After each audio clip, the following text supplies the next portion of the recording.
नमस्कार दोस्तों, स्वागत है आपका हमारे चैनल ज़ीरो टू हीरो में। कुछ समय पहले हम लोगों ने आपके समक्ष एक वीडियो प्रस्तुत किया था, जो कि एक बेहतरीन मोटिवेशनल वीडियो था। ठीक उसी तरह आज हम फिर आपके समक्ष एक ऐसे शख्सियत को पेश करने जा रहे हैं, जो इस उम्र में भी काफ़ी आगे तक पहुँच चुके हैं। तो हमारे सामने अभी बैठी हुई हैं विद्या मैम, जो हमारे पटना के कॉलेज ऑफ कॉमर्स में असिस्टेंट प्रोफेसर के रूप में ज्योग्राफी डिपार्टमेंट में कार्यरत हैं और अभी तुरंत ही 1 मार्च से इन्होंने एचओडी के पदभार को संभाला है। तो आइए मैम से वार्तालाप करते हैं और जानते हैं मैम के बारे में कि वो आपके सामने अपने बारे में क्या चीज़ें साझा करती हैं। नमस्ते मैम। नमस्ते। मैम आप हमारे चैनल में हमारे दर्शकों को बताइए, कुछ अपने बारे में बताइए, अपनी पढ़ाई के बारे में बताइए, फिर उसके आगे हम लोग बढ़ते हैं। पहले तो मैं आप सभी को धन्यवाद देना चाहती हूँ कि आज आप मेरे घर पे आए हैं और मैंने कभी सोचा नहीं था कि मैं इस मुकाम को हासिल कर पाऊँगी कि लोग मुझे इंटरव्यू करने आएँगे पहली बार। Thank you so much. और मेरी पढ़ाई बेसिकली हुई है एक छोटे से स्कूल पे ही, केंद्रीय विद्यालय। मैं खड़गपुर की रहने वाली हूँ, वेस्ट बंगाल। और मेरे फादर जो हैं वहीं रेलवे डिपार्टमेंट में एज अ टेक्नीशियन जॉब कर रहे थे। तो हमारा पूरा परिवार वहीं खड़गपुर में एक छोटे से रेलवे क्वार्टर में ही रह रहे थे हम लोग। हम 3 बहनें हैं और मैं मझली हूँ। बड़ी वाली दीदी मेरी नोएडा में एक स्कूल में एज अ टीचर वर्क कर रही हैं। जैसा कि आपने बताया कि मैं कॉलेज ऑफ कॉमर्स में एज असिस्टेंट प्रोफेसर हूँ डिपार्टमेंट ऑफ ज्योग्राफी में। और रिसेंटली ही मैंने एज अ एचओडी अपने कार्यभार को संभाला है 1 मार्च से। ठीक है, तो आप अभी-अभी हम लोग को अपने बारे में बता चुकी हैं, तो कुछ आगे और बताइए और आप हमें ये बताइए कि आपका एजुकेशन जो चला, वो 10th और 12th कहाँ से आपने किया और किस रैंक से आपने उसको पास आउट किया है? मैंने 10th और 12th जो है केंद्रीय विद्यालय आईआईटी खड़गपुर से कंप्लीट किया है। और मेरे फर्स्ट डिवीजन थे दोनों ही 10th एंड 12th में। और फिर आगे मैं ग्रेजुएशन करने के लिए बाहर निकल गई। जी। तो आपका ये जो ग्रेजुएशन था, ग्रेजुएशन और पीजी जहाँ तक हम जानते हैं कि एक ही कॉलेज से आपने शायद कंटिन्यू करा हो। हाँ, हाँ, तो बिल्कुल। उसके बारे में भी आप हमें बताइए। मेरा ग्रेजुएशन और मास्टर्स जो है वो रविंद्र यूनिवर्सिटी से किया है मैंने, कटक से, जो कि उड़ीसा में है। और उसके बाद फिर मैंने बीएड किया है। कि आपने पीएचडी भी करा है, तो आपका पहले से ही एकेडमिक लाइन में आने का था या फिर अचानक से आपने खुद को इस तरफ मोड़ा है? नहीं, मैं शुरुआती दौर से ही इस सपने को लेकर जी रही थी कि मुझे एकेडमिक्स में ही जाना है। तो इसके लिए मैंने ड्यूरिंग अपने मास्टर्स में ही नेट जेआरएफ की एग्ज़ाम को उत्तीर्ण किया। और वहाँ से मेरी जो सफ़र थी पीएचडी की, वो शुरू हुई। वहाँ पे मेरे एक टीचर थीं जो एचओडी थी वहाँ पे, डॉक्टर प्रीति रेखा दास पटनायक। उन्होंने मुझे काफ़ी प्रेरित किया कि मैं पीएचडी करूँ और मुंबई जाकर वो कंप्लीट करूँ मैं। तो उन्हीं के दिए गए निर्देशों पे मैं पीएचडी करने के लिए मुंबई के लिए रवाना हो गई। तो मुंबई में आपने पीएचडी कहाँ से किया है? मुंबई में मैंने PhD international institute for population sciences है, तो वहाँ से किया है। और वहाँ करने के दौरान मैंने नेट जेआरएफ पॉपुलेशन स्टडीज़ में भी कंप्लीट किया है। तो मैंने ज्योग्राफी में भी किया है नेट एंड जेआरएफ कंप्लीट, और पॉपुलेशन स्टडीज दोनों में। तो मैम पीएचडी करने के बाद आपकी शादी हुई है या फिर पीएचडी करने के बीच ही आपकी शादी हुई है? मैं जब पीएचडी कर रही थी उसी दौरान मेरी शादी हो गई थी। मैं पीएचडी के आई थिंक 3rd ईयर पे थी जब, तो उसी वक्त मेरी शादी हो गई।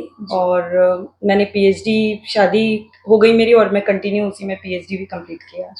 तो आप मैम हम लोग के साथ ये साझा कीजिए कि एक मैरिड होते हुए और एक अनमैरिड होते हुए जो भी एकेडमिक पढ़ाई करनी होती है, तो उन दोनों के बीच में अंतर क्या होता है? क्योंकि बहुत सारे लड़कियों को देखा जाता है कि बहुत पहले शादी कर दी जाती है, फिर उसके बाद तो पढ़ाई से और ये शादी को लेकर के क्या-क्या परेशानियाँ होती हैं, ये आप हमें बताइए।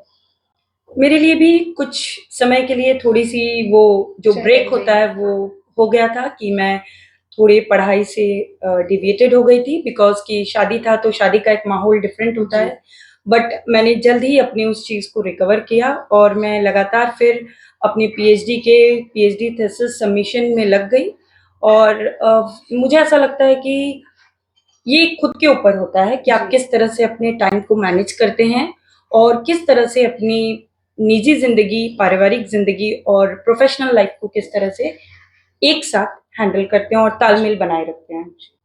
तो दर्शकों के सामने मैम ने ये बताया, एक मैसेज दिया कि शादी होने के बाद भी किस तरीके से अपनी पढ़ाई को कंटिन्यू किया जाता है। तो कहीं न कहीं मैम के हिसाब से वो जो बच्चा पढ़ रहा है या जो बच्ची पढ़ रही है, अगर शादी हो भी जाती है तो उसे खुद ही मैनेज करना होता है और खुद को उस लायक करना होता है कि मैं इसे मैनेज कर लूँ और आगे अपनी पढ़ाई भी कंटिन्यू कर लूँ। तो दोस्तों, जैसे मैम ने हमारे साथ अपने पीएचडी की जर्नी को साझा किया, ठीक उसी तरह मैम से अब हम ये पूछने चाहते हैं कि बीपीएससी का भी आपने एग्जाम दिया और बीपीएससी के थ्रू आपका सिलेक्शन एक टीचर में हुआ, तो उस जर्नी को भी हमारे साथ में साझा कीजिए। इस चीज़ में मैं ये कहना चाहती हूँ कि जब मैं पीएचडी कर रही थी, पीएचडी के दौरान ही मुझे एक ऑफ़र मिला था जर्मनी जाने का। जी। तो वहाँ एज़ अ गेस्ट फैकल्टी मैं 15 डेज़ के लिए पढ़ाने के लिए गई थी। और उसी दौरान मतलब कि बीपीएससी का रिज़ल्ट आया हुआ था। बीपीएससी के लिए तो ख़ास तौर पे मैंने कोई अलग तरह से कोई तैयारी नहीं की थी। जी। मास्टर्स में ही जो कुछ पढ़ा था, ग्रेजुएशन में जो पढ़ा था, उसी का बस एक रिवीजन करके गई थी और उसके इंटरव्यू लगभग आधा घंटा तक चला था मेरा, जिसमें डिफरेंट एस्पेक्ट्स पे ज्योग्राफी के क्वेश्चंस पूछे गए थे और ये भी पूछा गया था कि अगर आपको किसी गाँव देहात के कॉलेज में दे दिया जाएगा तो आप किस तरह से वहाँ पढ़ाएँगी? बोर्ड मैनेजमेंट कैसा है? और ज्योग्राफी से रिलेटेड जो भी क्वेश्चंस थे उसको पूछा गया था। तो उसमें मैंने सभी जो आंसर्स है उसको बेहतरीन तरीके से अपनी देने की कोशिश की। जी। और जब रिजल्ट आया था उस दौरान मैं जर्मनी में थी, मैं यहाँ नहीं थी इंडिया में। तो मेरे हस्बैंड के थ्रू मेरा कॉल आया कि मतलब कि तुम्हारा हो गया बीपीएससी में एज ए असिस्टेंट प्रोफेसर। तो मेरे पूरे परिवार में वो बहुत ही खुशी का माहौल था कि मैं as a assistant professor geography इसमें अपॉइंट हो गई थी। तो मैम, अभी कुछ टाइम पहले हम कॉलेज गए थे तो हमने देखा कि एक सेमिनार चल रहा था आईसीएसएसआर का, तो उसको आप होस्ट कर रही थी। तो इस सेमिनार के रिगार्डिंग कुछ हम लोग के साथ आप अपनी बात को साझा कीजिए। हाँ, फिलहाल कुछ ही 4 मार्च को मैंने एक वर्कशॉप करवाया था, जो वन डे वर्कशॉप था। जी। वो आईसीएसएसआर द्वारा स्पॉन्सर्ड था, तो वो मेरे प्रोजेक्ट के तहत था।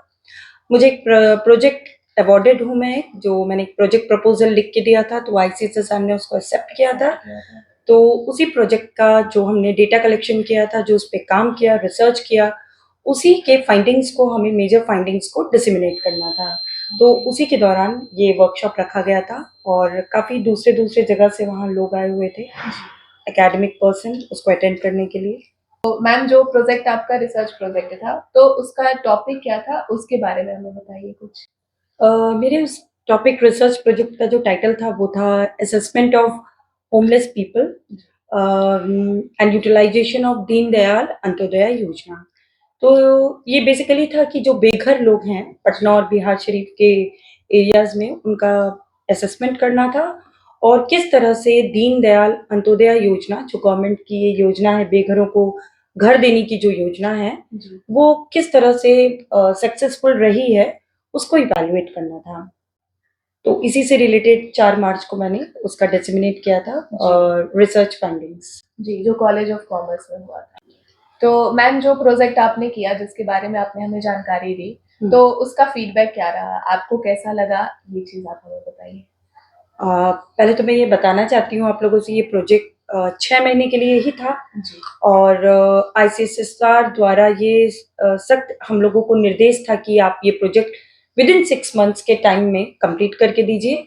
तो हमने काफ़ी सावधानी से और काफ़ी प्लानिंग वाइज, स्टेज वाइज इसको कंप्लीट करने की कोशिश की और रिसर्च स्टाफ को कुछ अपॉइंट किया जो डेटा कलेक्शन करें बिहार शरीफ और पटना सिटी में। और रिसर्च फाइंडिंग्स तो ये रहा कि काफ़ी ऐसे लोग हैं जो कि दीनदयाल अंत्योदय योजना जो है गवर्नमेंट की, ये जो प्रोग्राम है, इसकी जानकार वो नहीं है। तो एक ह्यूज लेवल में एक अवेयरनेस प्रोग्राम रन करने की बहुत ज़रूरत है ताकि जो बेघर लोग हैं वो ये जान सकें कि गवर्नमेंट का ये स्कीम है जिसके तहत वो एक अच्छा खासा एक घर उन्हें मिल सके और एक शेल्टर होम जो उनको प्रोवाइड हो सके। तो अवेयरनेस की तो बहुत ज़्यादा ज़रूरत है। कई बार ऐसे भी हम लोगों ने इंटरव्यू किया जो उनसे हमको पता चला कि जहाँ पे लोग रहते हैं उस जगह को वो छोड़ना नहीं चाहते हैं, क्योंकि एक सेंस ऑफ बिलॉन्गिंगनेस उस जगह के साथ हो गया है उनका। वो चाहते हैं, उनको ऐसा लगता है कि अगर वो उस जगह को छोड़ देंगे तो कोई दूसरा बेघर वहां आकर रहने लगेगा।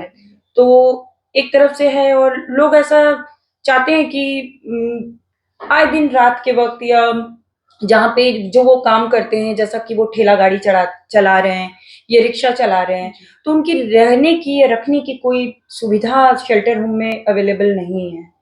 तो इस कॉन्टेक्स्ट में मैं कहना चाहती हूँ कि अगर शेल्टर होम में कुछ उस तरह की व्यवस्था हो, जैसे उनके जो व्हीकल्स हैं उनके रहने की भी जगह हो, तो शायद वो इस स्कीम का लाभ उठा सकें। तो मैम, आपके प्रोग्राम के बारे में जान के, आपके प्रोजेक्ट के बारे में जान के बहुत खुशी हुई कि इस तरीके से हमारे देश में जागरूकता फैल रही है। जो बेघर है उन्हें घर भी मिलने की बहुत सी आशाएं बढ़ रही हैं। तो मैम, इसके साथ हम लोग अपनी बात को आगे कंटिन्यू करते हैं। और फिलहाल मैम, एक एग्जाम जो कंडक्ट किया जाता है नेट जेआरएफ का, तो बहुत सारे हमारे दर्शक उसकी भी तैयारी कर रहे होते हैं। तो आप उन्हें क्या मार्गदर्शन देना चाहेंगी नेट जेआरएफ के प्रिपरेशन को लेकर के, वो हमें बताइए। नेट जेआरएफ कोई बहुत बड़ा ऐसा एग्ज़ाम नहीं है जिसको कि आप compete नहीं कर सकते।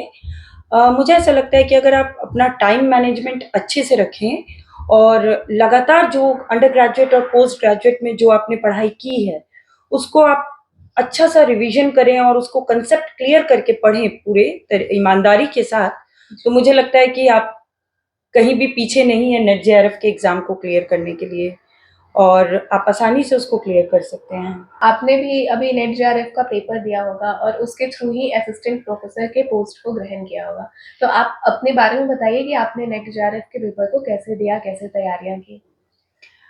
सबसे पहली बात तो कि स्टूडेंट्स लाइफ में जो होता है वो टाइम मैनेजमेंट बहुत इम्पोर्टेंट होता है।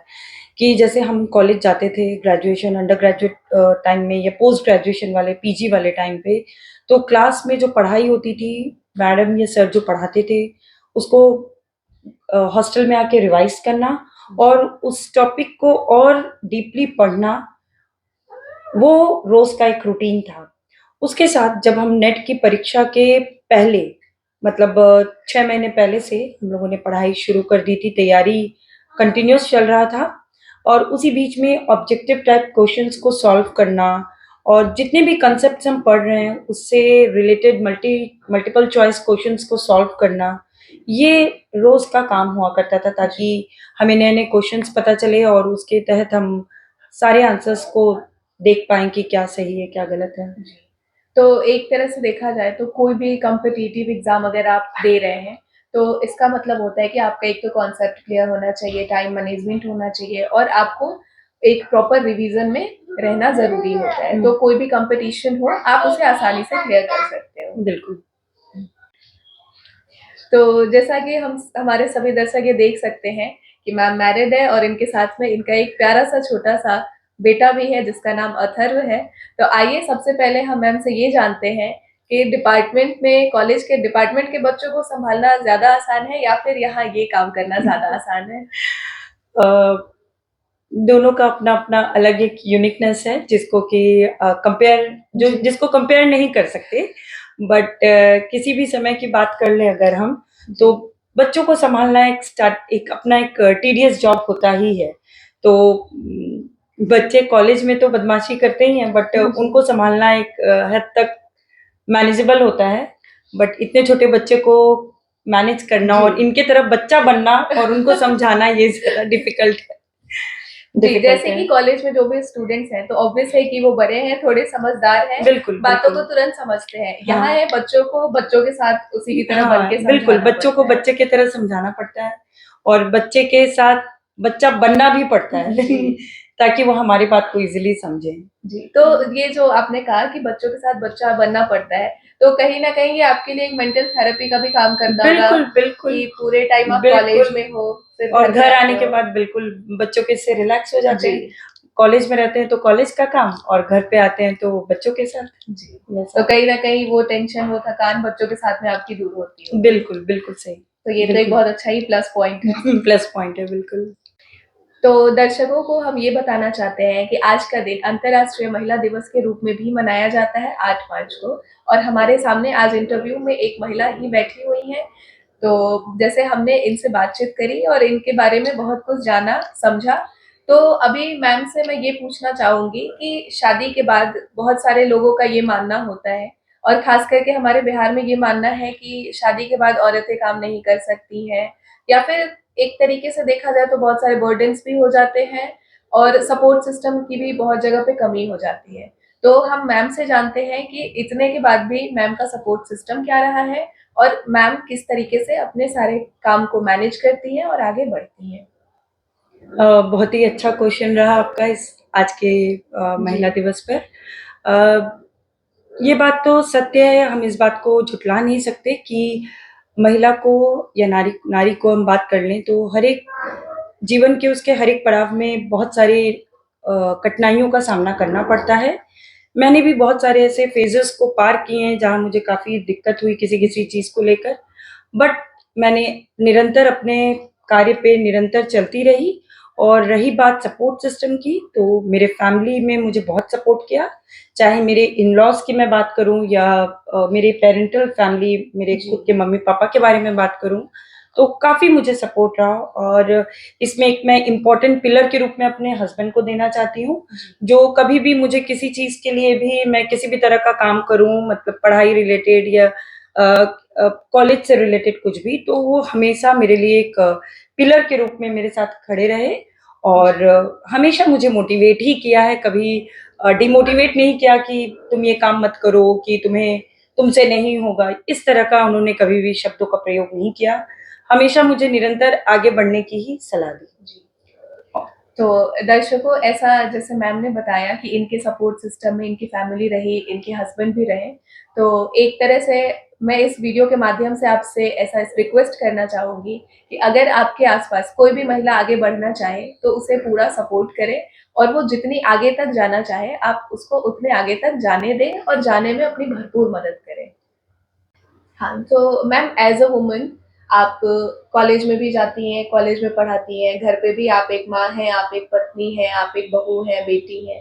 तो इतने संघर्ष के बाद भी आप हमारे जैसे जनरेशन, जो हम जनरेशन अभी आ रहे हैं, तो हम लोगों के लिए क्या मैसेज आज इस अंतर्राष्ट्रीय महिला दिवस पर आप क्या मैसेज देना चाहती हैं? मेरा यंग जनरेशन, मतलब जो मेरे से जो जूनियर्स होंगे, मैं उनके बारे में बोलना चाहती हूँ कि उनके लिए एक ही ये मैसेज होगा कि कोई भी काम छोटा या बड़ा नहीं होता। हर एक काम का अपना एक अलग महत्व होता है और अगर पूरी निष्ठा के साथ किसी भी काम को किया जाए और अपने सिर्फ काम करने से लेकर ही नहीं, अपने कर्म को ही अपनी पूजा के रूप में माना जाए, वर्क इज़ वर्शिप के सिद्धांत को माने, तो मुझे लगता है कि कोई भी जो महिला है, वो किसी भी पुरुष से या किसी भी अन्य महिला से पीछे नहीं रहेंगी और निरंतर वो अपने कार्य में करते रहेंगी और आगे बढ़ते रहेंगी। यंग जनरेशन से मैं बस यही कहना चाहती हूँ कि वो रेस्टलेस ना हो और पेशेंसलेस ना हो। कोई भी कार्य को करने का अपना एक तरीका होता है और अपना एक समय होता है। कोई भी जो मुकाम हासिल होता है, वो एक समय के बाद ही होता है। तो निरंतर अपने कार्य में लगे रहें और पेशेंसफुली उस काम को करें। साथ ही साथ मैं ये भी कहना चाहती हूँ कि कभी अपने संस्कार को ना भूलें, अपने संस्कार को साथ लेकर चलें, क्योंकि अगर आप बहुत शिक्षित हैं, पढ़ लिख लिए हैं, बड़े हो गए हैं, बट आपके अंदर वो कुछ संस्कार की भावना ना हो, तो आप अपने जीवन में अपने असफल की ओर ही जाएँगे। आपको विफलता ही हासिल होगी आखिरकार। पर अगर आप अपने आचार-विचार में समर्थ हैं और अपने आस-पास के लोगों को वो अपने संस्कारों से अच्छा प्रभावित करते हैं, तो मेरे ख्याल से वो असल मायने में आपकी सफलता होगी। थैंक यू मैम, जो आपने अपना कीमती वक्त हमें दिया और अपने बारे में हमारे दर्शकों को इतनी सारी बातें बताई और साझा करी, तो उसके लिए आपको धन्यवाद। और दोस्तों, जैसा हम लोगों ने देखा कि हमारे साथ प्रोफेसर विद्या मैम ने अपनी सारे बातों को साझा करा है और अपनी सारी जर्नी के बारे में हमें बताया है। तो दर्शकों, अगर आपको नेट जेआरएफ से रिलेटेड कोई भी क्वेश्चंस या कोई भी डाउट हो तो आप हमें कमेंट करें, जिसे हम दूर करने की पूरी कोशिश करेंगे।